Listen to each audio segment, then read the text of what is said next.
Well, good morning, everyone.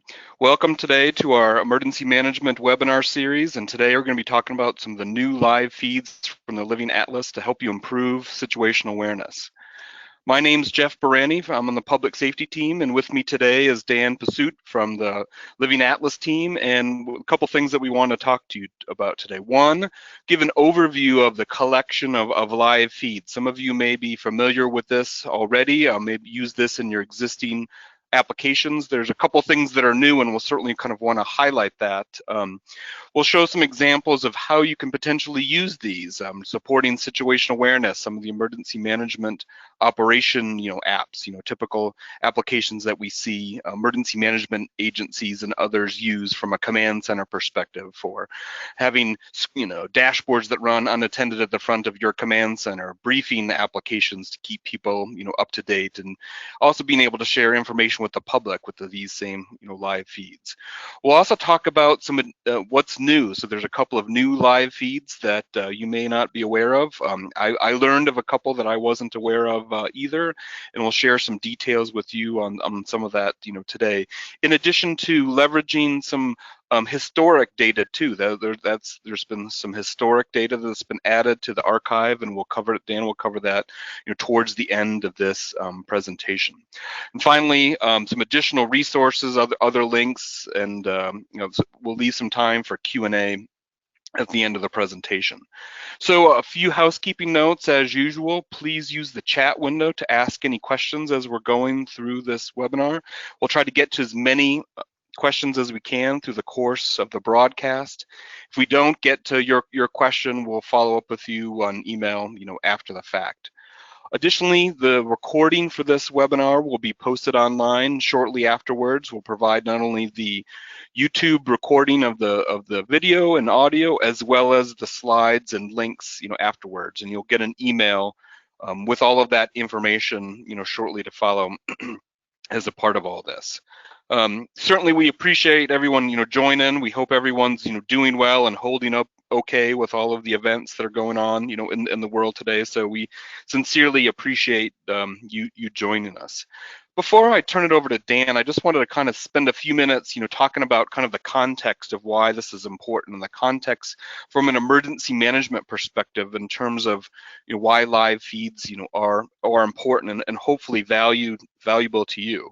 As you're thinking about, configuring and building applications, for your command center, much like this, these live feeds that we have available can really help you jet fuel your applications to help you provide a better understanding of what's going on from a weather perspective, what's going on from a disaster perspective that could potentially impact your jurisdiction. And with that information, there's a GIS, angle to this, and a GIS handle that allows you to quickly and better understand what could potentially be impacted, by an event. The things that we, care about: schools, nursing homes, shelters. Obviously, some of the demographics information that can go along with it, and leveraging other parts of the Living Atlas, whether that's old population, young population, socially vulnerable populations.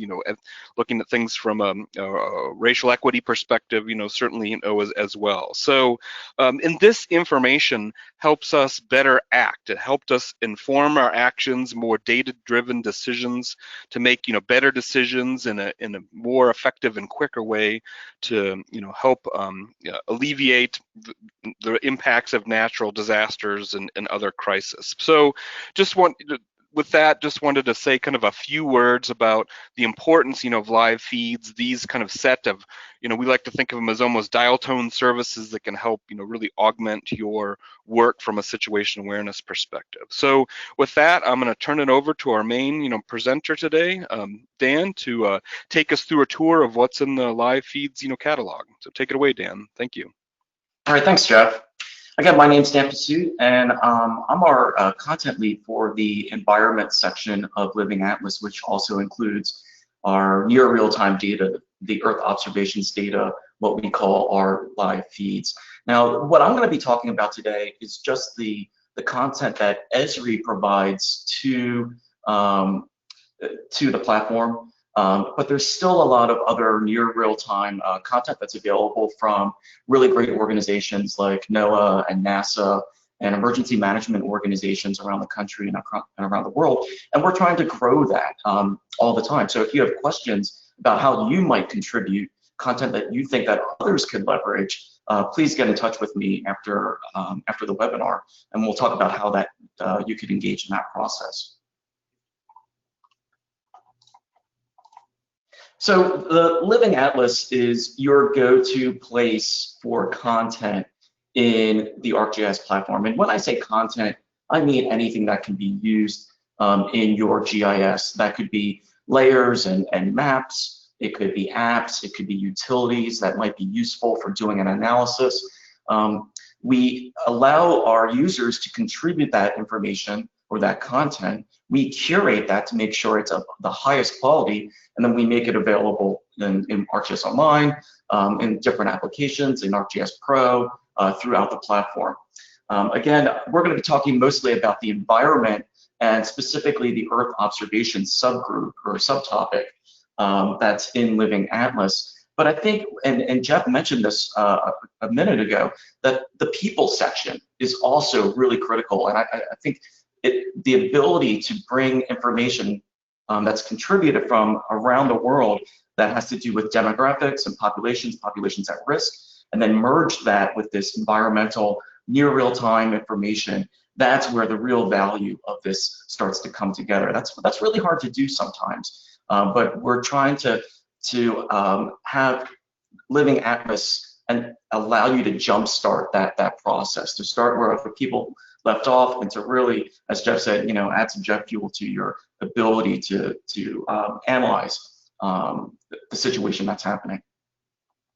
So I always find that the easiest way to understand what's in Living Atlas is just to go to livingatlas.arcgis.com, and then you can browse all the different content in the browse section. Again, we'll be in the environment section mostly, but there's so much great stuff in the people, and also in the apps. There's really great apps that have been developed. There's even a policy maps section. So if we're interested in finding out more about inequality and populations at risk, there's entire categories and abilities to customize your own applications with your specific area and enrich your data with that information. And I think Jeff is actually going to show some examples of that with COVID later.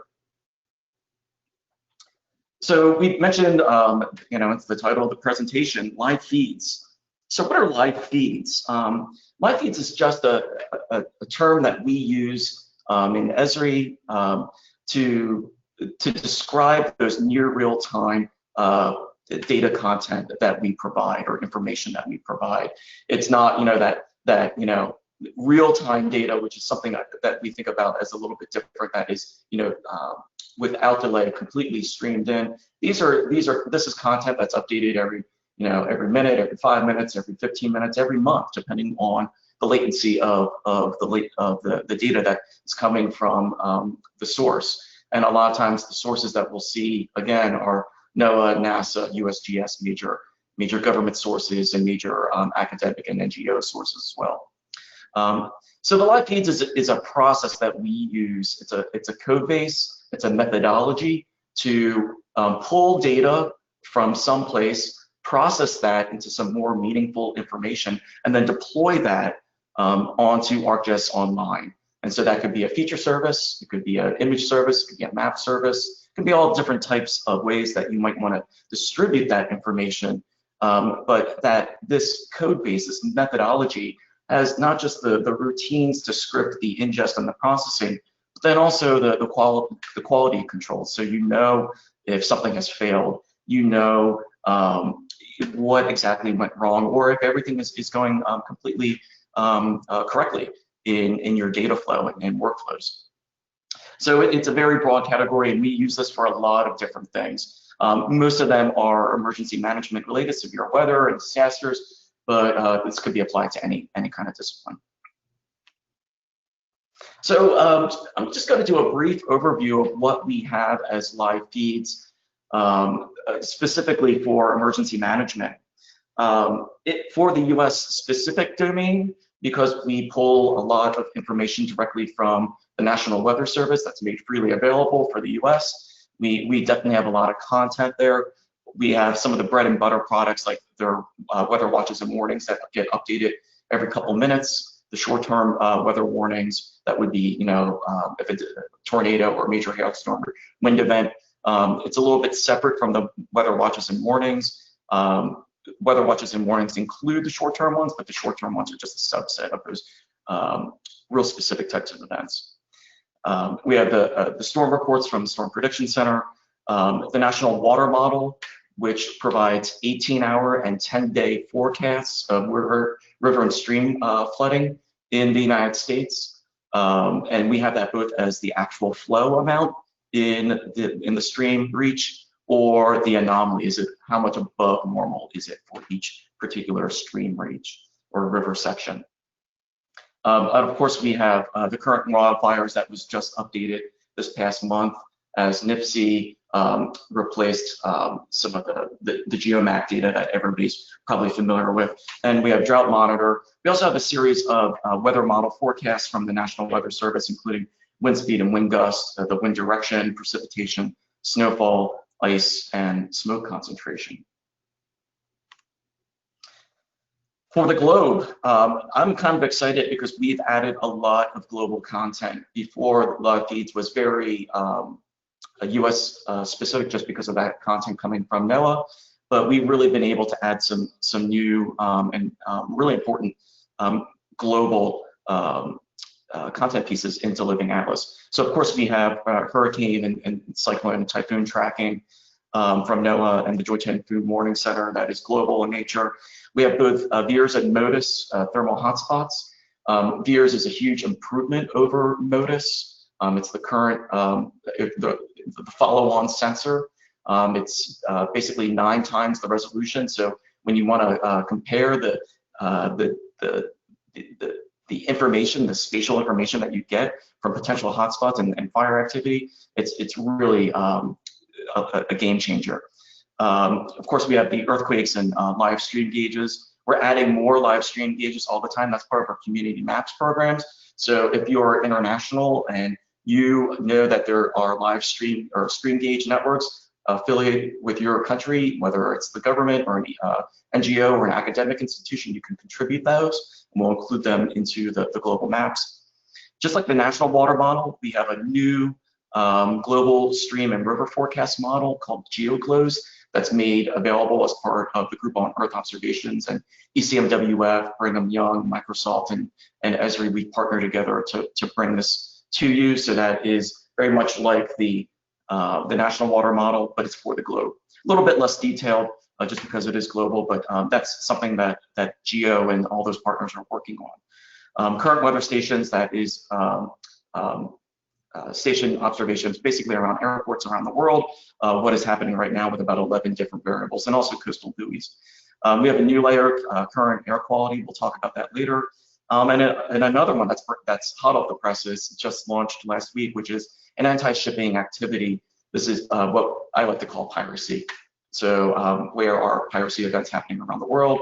And then there's a bunch of other environmental data that might be useful to you.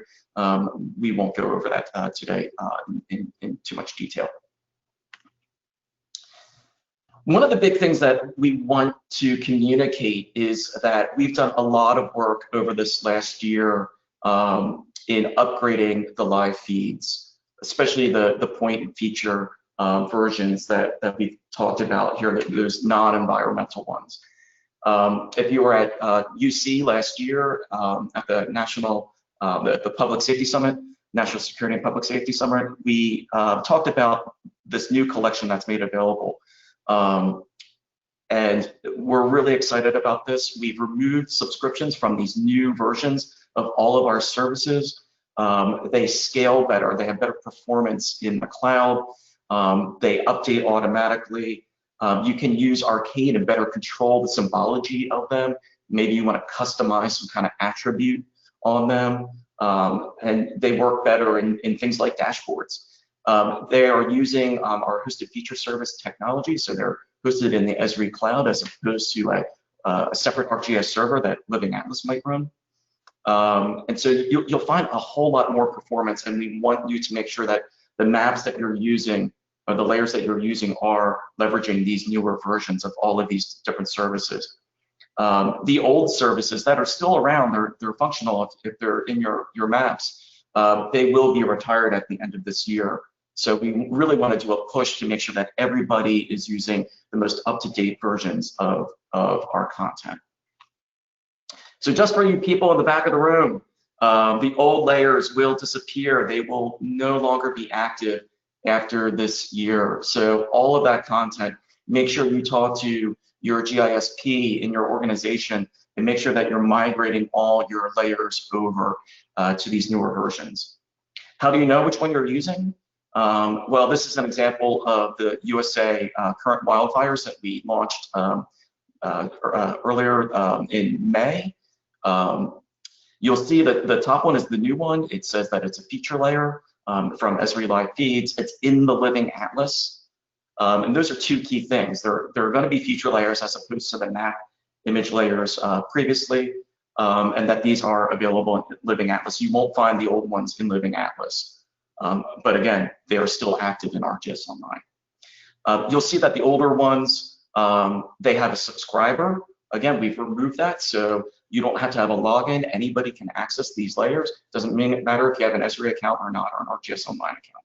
And you'll see that the older ones are deprecated. And there's very strong language in the pop-ups and the item descriptions that you should not be using this layer anymore, that they are going to be going away. So please migrate. So with that, I'm going to turn it back over to Jeff, and he's going to give some examples of these live feeds in action.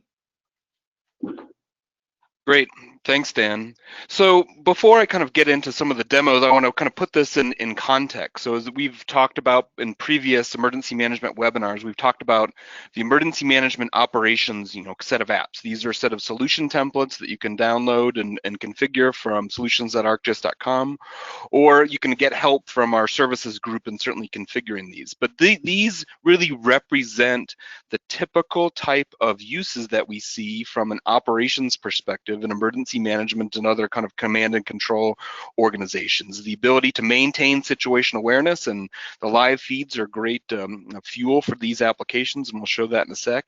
The ability to understand, impact and conduct damage assessment, as well as get information out to the public, as oftentimes they're looking for situation awareness information just like those in the command center. And as Dan mentioned, with a lot of these recent updates leveraging hosted feature services now, these are scalable, and these feeds can stand up to a viral load if media organization were to pick up your application. So what we wanted to show here is how through these types of apps you might be able to leverage these live feeds within your own organization, within your own jurisdiction.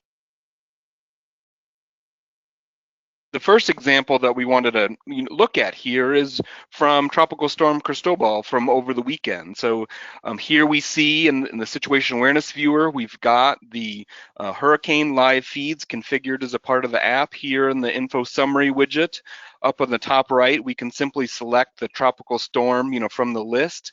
That will then go ahead and select, in this case, the cone of uncertainty for this tropical storm or hurricane, given the way that we've got it configured. And then with the situation awareness widget, with these three ellipses here, if you click on that, that will expose a context menu here. And if you say set location, it will actually use the geometry of the cone of uncertainty to right over the web do a selection against some of the things that you would care about, things like mobile home parks or colleges, nursing homes, schools, that type of thing. And what's been done here at the bottom of the situation awareness widget is all of that information's been summarized. We can see within that cone of uncertainty nearly 4,000 nursing homes. We can get a sense of the number of hospitals, 515 in that area, and sum up other information like we've been used to looking at from a COVID perspective with the number of staff beds, ICU beds, and the like. We can leverage other aspects of the Living Atlas arsenal of data, such as the new emergency response demographic collection. So we can see in this area nearly 20 million people. We can get a sense of the breakdown of age, disability status, poverty status, and the like. So in this case, this was an example of that we wanted to share in terms of how live feeds can help kind of give context and be, help you power applications to make, decisions to get a better understanding of the impact, really quickly. Are you going to need a lot of resources to respond to this type of event, or, just a few? So this was just one example here in slide form in showing the value of live feeds in some of these, particular applications. I want to continue on and kind of walk through that, kind of trend and idea here. And here what I've done is I've taken the incident status dashboard and I've configured it here for Boulder, Colorado. And what I'm showing here in this example is how we could continue to augment this particular solution template with some additional, live feeds. So as we've learned from things like, I think our expectations have certainly been raised lately of dashboards, looking at the John Hopkins dashboard and many other great examples from the user community, that there's a lot more with dashboards that we can do, like add in additional tabs or maps. So along the bottom here, all I've done is added in additional tabs highlighting some of the additional live feeds here. So radar in the Denver area. Today we can see some forecasts, precip over the next 72 hours here on this particular tab. Just a little bit of precip. Maybe hard to see here, but there are a couple of spots with forecast snowfall still in the next 72 hours here. This is Mount Elbert, one of the highest peak in Colorado. Here we're looking at recent wildfires, so we can see that there's one wildfire start within the last week. This is going against the new wildfire layer that Dan mentioned, and we'll show a little bit more later. The smoke forecast here, and from an air quality perspective, taking in that feed. So we've got in the details widget here the air quality for the closest station here. So we can see that that's good, and we can see not a lot of potential smoke effects. So from a situational awareness perspective, this lets us know if there's unhealthy conditions in the area, if we may need additional resources or paid attention to those that need have breathing problems, or the like. Drought, that's one of the other the current drought layer here is one of the other feeds that are part of the arsenal that you can add to your view. Flooding, no flooding issues here. Severe weather, and finally, looking at the number of COVID cases here, we're bringing in simply the feed of that information, in this case from the Esri Urban Observatory, and we can see I can both get the information from a pop-up perspective here, but also see the information pulled out here from the items kind of details page. And so we've got this locked in as a part of our app. So in this case, obviously this is maybe more than you'd want to add into a traditional situation awareness type of application, but in this case we just wanted to highlight the potential of all the live feeds that are out there and how you can add and augment your existing applications by bringing in many examples and feeds that are part of the arsenal. So again, dashboards is one obviously very popular component to provide situational awareness, both in terms of the mapping information, but the kind of key performance indicators to kind of go along with it to help us maintain situational awareness. The last example that we'll show is looking at things here from a story map perspective. So the idea, story maps are a great way to roll up a lot of different apps and information in an easy to use way, almost kind of a concept of a binder here to pull together information that may include the public information map. What are you sharing with the public in terms of live feeds or what's going on within your jurisdiction. Here we can see the big windstorm that affected Michigan and the Midwest over the past 24 hours. Hundreds of thousands of people were without power, and a quick glance were able to see and understand that information. We can have a dashboard view of that same kind of type of content to highlight and bring out some of the key details. I'll link out here in full screen for looking at the situational awareness view again here from a severe weather perspective, and we can see all the storm reports here within the past 24 hours. If I click on one of them, as I did with hurricanes earlier, I can use this now as the location and understand within a 10-mile radius. We can see that there's one hospital, 38 child care facilities, several 6 nursing homes in the area. and get a sense of the impact, potentially impacted population. And this is just with the event that happened over the past 24 hours. So obviously these are dynamic and ever changing, and we get new data all the time to be able to look at this information. So obviously this is kind of looking backwards at historically what's happened within the past 24 hours. As Dan mentioned, there's a lot of forecast information that's out there as well. So in this case, we're looking at the precipitation forecast over the next 72 hours. And here in this time series app, we're just simply stepping through blocks of hours here and looking into the future in terms of what the weather might look like. So these are all live feeds that are out there and accessible for you all to add into your own applications to power your apps in a similar way to what we're doing here. So in this section, this concludes what we wanted to show from a demonstration perspective, and just give you a quick sense of how leveraging the emergency management, typical emergency management ArcGIS applications, you can leverage the power of live feeds in your apps to enhance situational awareness. So with that, I'll turn it back over to Dan to kind of talk us through some of the new live feeds that are out there and new ways that you can use them. So back to you, Dan. All right, thanks, Jeff. When Jeff was talking, it reminded me of a couple things, and earlier I brought up scalability. If you were at our user conference last year, there was an earthquake right out in Southern California that we felt in San Diego, and it happened at night, and we were on the phone trying to call our network administrators to get more servers to distribute that earthquake feed. Because now earthquakes are part of that hosted technology, they will scale to whatever demand is needed, and we've seen that with COVID. So the Johns Hopkins dashboard and layers are actually a live feed that we worked with Johns Hopkins to develop to support billions of requests a day at its peak.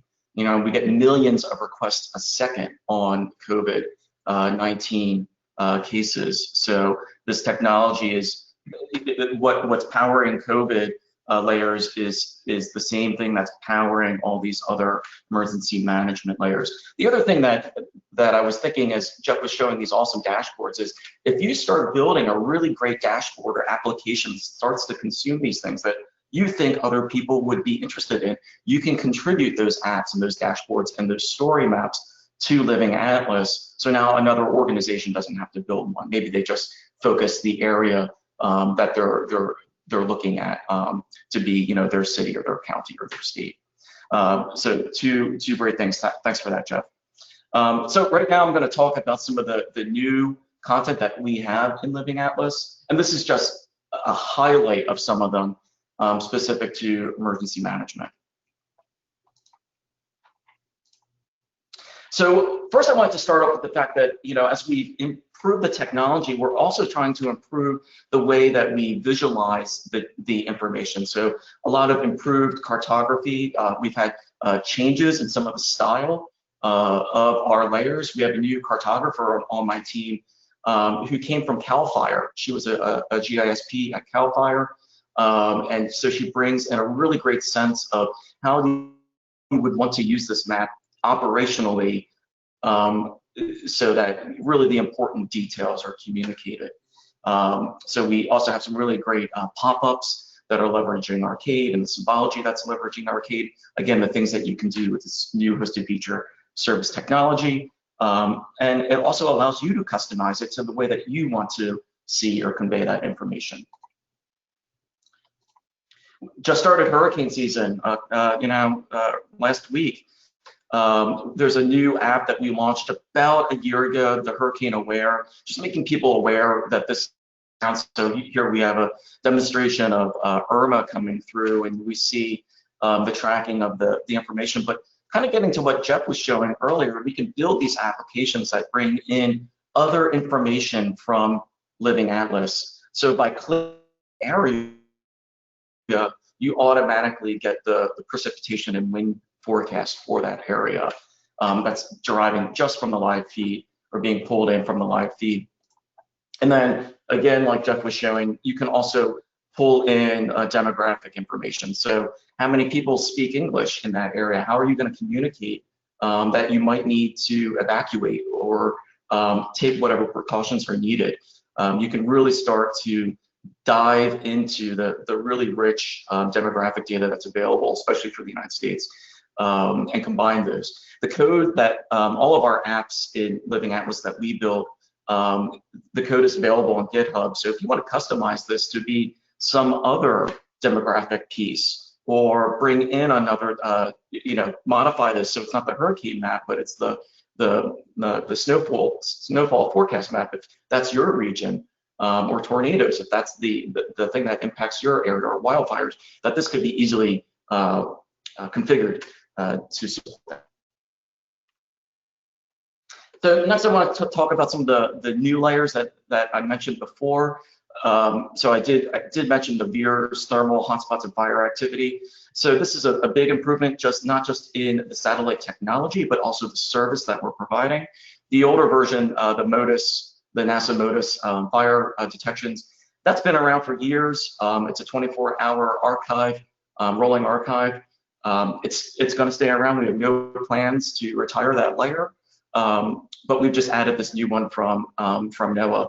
And this is a 7-day archive, so you can actually see how fires are changing in an area. And if you look on this map, these red dots are the MODIS version. The orange, yellow dots are the VIIRS. So you can see the much higher, greater density of data that you get from VIIRS, up to the point where you could derive a polygon, a perimeter, from this data. And so it's coming in from 2 satellites, 2 passes each day from each satellite, so we get 4 updates a day. It's really, I love this stuff. I mentioned the global stream flow forecast. I encourage you to check that one out. Again, available for 6-day forecast for around the world for all major rivers. Air quality. Jeff showed this a little bit in his dashboard, but this is air quality PM 2.5, so particulate matter 2.5.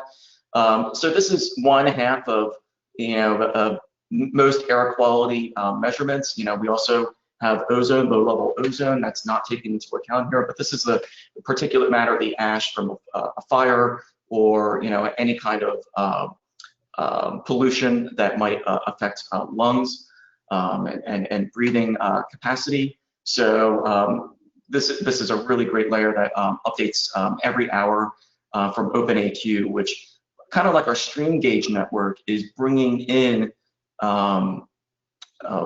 air quality stations from around the world. So again, if you know people that have air quality stations that aren't being shown in this map, that we could get those funneled into this map through OpenAQ and the Community Maps program. Anti-shipping, again, I mentioned that earlier. So this comes from NGA and the Office of Naval Intelligence. And so we get hourly updating piracy information. So maybe you are involved in shipping or some other safety operations, corporate safety operations. We have near real-time information coming from our intelligence agencies about global shipping, anti-shipping activities. Jeff mentioned earlier this disaster archive, and this is really exciting for me because I think I come from a background at NOAA where we talk about disaster preparedness, safety programs, doing the planning ahead of time. Well, we've gone into the archives for cyclones, tornadoes, hail, and wind reports, and we've made the entire archives of that data available. So for cyclones, global cyclones, that goes back to the 1880s, when it was land-based and ship-based observations, all the way to the current. For tornadoes, hail, and wind reports, we have the U.S. data from Storm Prediction Center. That's about a 70-year archive. And so you can do a lot of analysis in ArcGIS to kind of say, well, what is my risk in that area? And I just wanted to give a quick example of that. So showing you my ArcGIS Pro project here, and I went into Living Atlas. You can see I have it over on the right panel, just dragged my tornadoes layer into my map, that automatically brings in the layer. We've default symbology this with the damage, the F enhanced Fujita scale. And so we can see automatically some of the, the major events that have happened around the country. But we can also do some more analysis on that. So maybe you want to do an aggregation of that. So you could create some hex bins, some tessellation is the tool, and you could just summarize how many events happened in each one of those areas. And we see Oklahoma City is popping out here as a hotspot here. And we can see the tornado alley that runs through the Central Plains. But that's great. That's information that's getting us some more information from just all those unorganized dots. But we can do better. So we have some tools called space-time analysis. So basically, we're able to run what is the annual trend that we're seeing in this data. Is it significantly increasing or is it significantly decreasing in areas? So we run a space-time cube, and then we visualize that with our trend analysis, and we can see these orange yellow areas I've symbolized to be those are the areas that are emerging with more tornadoes lately. And you could slice and dice this to be E3, E4, E5, or whatever it happens to be, and we can start to see some of these patterns emerging down here in the southeast, especially of great concern. Well, the other great thing is we can go in and enrich that, as Jeff mentioned, with all of this demographic data. So I chose mobile homes. And so you can see in the middle of these circles, there's a scaled symbol for the number of mobile homes there. So of course, we see some huge mobile home parks in Central Florida, typically associated with some retirement communities there. Some other big one, again, with Oklahoma City, and that's an increasing trend. So these are some of the areas when we're looking at disaster preparedness, weather ready nation initiatives that you might need to target to do some outreach. We work with the state of Virginia, the Commonwealth of Virginia, to do this for Virginia itself, to identify, is there, kind of at a smaller, more detailed spatial scale, but is there a tornado alley in the state or an emerging one that's in the state? And what do they have to do to prepare for that? So that's really exciting. You can do that with not just those tornadoes, but cyclones and hail and winds. So a lot of potential there to estimate your vulnerability. We've gone through a lot of content today. And so there are a lot of resources that our team is working on to keep you updated and to allow you to implement some of this technology yourself. So let's say that you have some data that you want to operationalize into a real-time or near real-time feed. You can take our code and do that. And if you have, this is all done in Python with our Python API. You can take our code, modify it. We have some learn lessons on exactly how to do that. So either just doing it in ArcGIS online with some very simple things that even a non-Python expert could do, and then some more in-depth activities as well. We do a lot of blogs, both on what's new, the newer layers, the updated layers, but then also what you can do with these layers, with custom symbology, with custom arcade code that you can just copy and paste into your own maps, or take the ones that we build and make available in Living Atlas. One to keep track of, this is an evergreen blog that we keep updated all the time. So this is putting the live and Living Atlas of the world. Every time we have a change to one of our live feeds, we make sure that this blog is updated. This was written 2 years ago, but it was updated, in May when the USA wildfires was updated. And each time we're noting when these things are updated and what's being updated in it. So this is your go-to for what is the latest, because browsing Living Atlas with 10,000 layers is sometimes difficult to find exactly what you're looking for. So this will point you to exactly where you need to go. So back over to you, Jeff, to talk about some of our user conference activities. Great. Thanks, Dan. Yeah, thanks, Dan, for that tour of all that great work.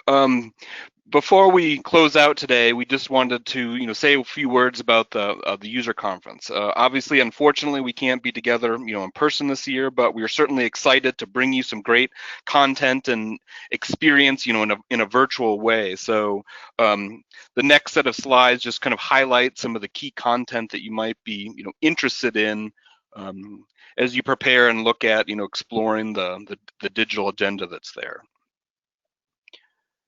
So the first set of things that we wanted to highlight, Dan, if you can go to the next slide, is we will have a set of virtual showcase neighborhoods available. So Dan will be a part of the Living Atlas and data location services area, so you'll certainly be able to interact with Dan and his colleagues in that section. There will also be a public safety showcase, as we have normally had, but that will be done in a virtual way where you can chat with team members, set up one-on-one meetings and the like. So that's certainly one area we want to highlight is the virtual neighborhood. We'll also have a series of presentations. These will be in an on-demand format. So the traditional things you expect from the public safety team on emergency management, special events, crime, managing global security operations and the like will all be on-demand presentations that you'll be able to access, as well as more technical presentations as well, looking at sharing incident analysis, using insights, real-time data, missions, getting in more details on the special events, templates, and finally a public safety session focused on Hub, given all the work that we've seen from a COVID perspective. So those are some of the on-demand presentations, and the last bit to share with you is the special interest group. So on Thursday, July 16th, we'll have a series of public safety special interest groups. They're listed here in the times, and so you can find more details as a part of the agenda, and more information will be coming online over time. So just a few reminders from a user conference perspective, some of the additional materials and public safety and live feeds activities that will be coming up. So with that, I think that is the end of the content that we wanted to share with you today. So we appreciate everyone that's been submitting questions through the chat, and Dan, if you don't mind, there's a couple of that I wanted to ask based on some of the questions we've been getting from the audience. So Dan, the first question is, can you talk about stream gauges and the status of stream gauges there, and when will that continue to require a subscription moving forward? We are working on stream gauges as we speak. We should be releasing that in the next couple of weeks. So that was not initially in the plan to move to the hosted feature service, but we said, hey, these other things are doing so well, let's do it with stream gauges too. So as part of the stream gauge network, this migration, we'll be removing, again, subscription and login requirements for it. And then we're also adding in a couple countries that have contributed to the Community Maps program. If you're interested in finding out how to do that, you can go to the Living Atlas website, and there's the Community Maps program section, and you can get the information on stream gauge networks and how to contribute, or you can contact us directly, and we can get you connected. Great, thanks. And then there was another question about archiving of this data. Is the data archives or kind of the historical data available from any of these live feeds as well? Right, so that's what we're hoping to do with those, at least for the cyclones and those severe weather in the United States. We'll be updating that archive every year with kind of like the back year. So for something like hurricanes, we have the near real time, what's the current forecast, right?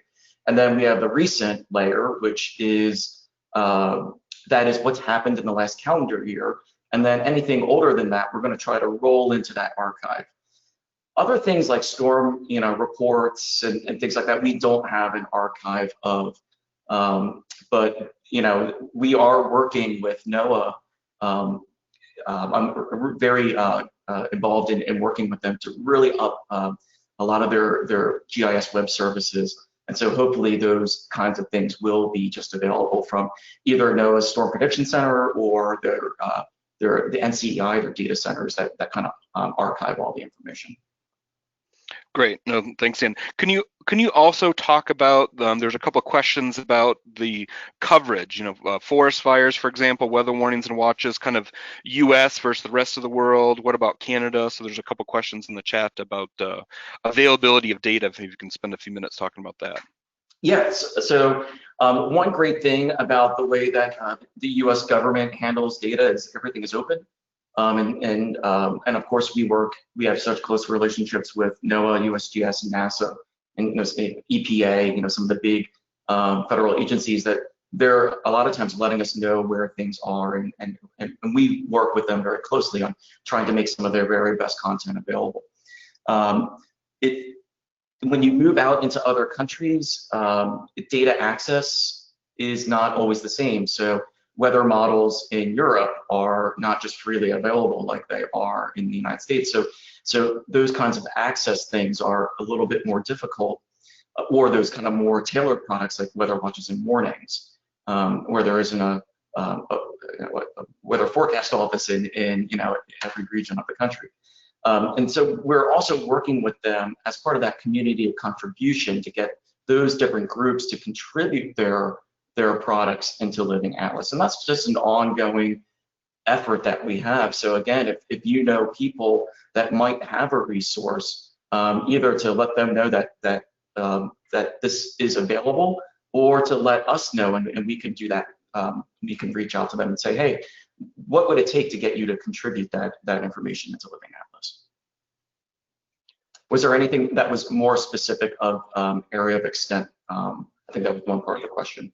Yeah, so I think one of the questions was about forest fire data for Canada. So that was the geography of interest from the questions. So.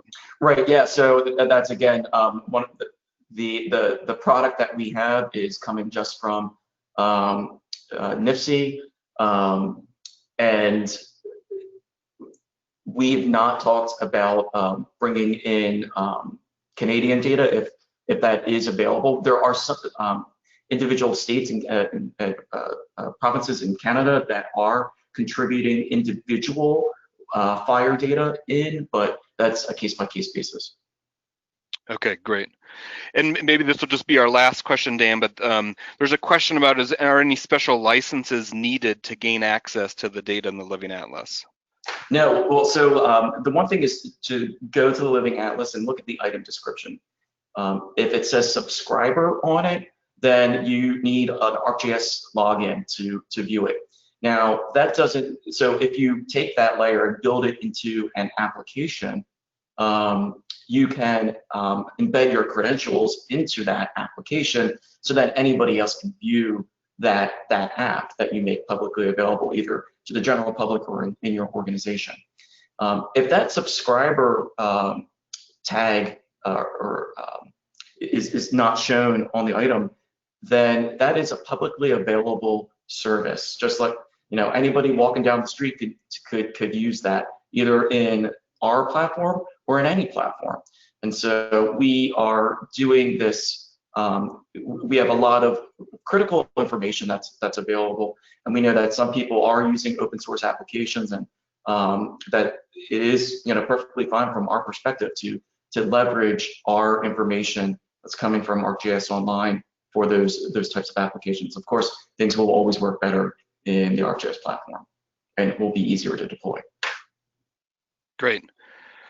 Well, thanks, Dan, and I think with that, I think we'll wrap up today's presentation. So thank you everyone for joining. Thank you, Dan, and for joining us today to talk about the live feeds on as a part of our emergency management webinar series.